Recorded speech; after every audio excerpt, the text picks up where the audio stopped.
अस्सलाम वालेकुम। हाँ जी भोले भाई की हाल है? ठीक है जी, ठीक है जी। हाँ जी भोले भाई सब्जी का की रेट है? मूंगरे 160 रुपये किलो। मूंगरे 160 रुपये किलो। गाजर है जी गाजर 120 रुपये किलो। 120 रुपये किलो। चावल है जी 280 रुपये किलो। अच्छा 280 रुपये। मटर हो गया जी, खीरे है जी 120 रुपये किलो। 120 रुपये किलो। आलू है जी 80 रुपये किलो। 80 रुपये। भिंडियाँ है जी 100 रुपये किलो।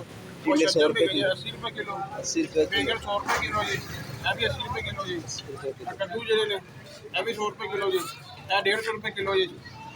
चुकंदर वो भी 50 रुपये किलो जी। अच्छा करेले 100 रुपये किलो जी। करेले 100 रुपये। गोभी गोभी की रेट लगाइए। गोभी 50 रुपये। गोभी 50 रुपये किलो। मिर्ची 80 रुपये। आलू 150 रुपये। नवा आलू 150 रुपये किलो। अच्छा पालक है 70 रुपये किलो। पालक प्याज है 150 रुपये किलो। प्याज 150 रुपये किलो। प्याज सस्ता हो गया मैं पता। है 150 रुपये किलो। एक जी शक्कर खरी 150 रुपये किलो। 150 रुपये पाइया। 150 रुपये पाइया। अदरक लहसुन। अदरक लहसुन। अच्छा जी मूलियाँ 50 रुपये किलो। मूलियाँ 50 रुपये किलो। माशाल्लाह जी।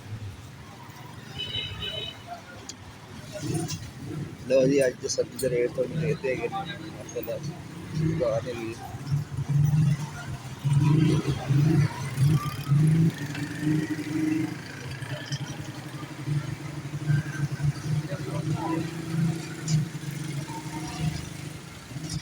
हाँ भी आज मुर्गी का की रेट है करता मुर्गी तेरी 550 रुपये किलो।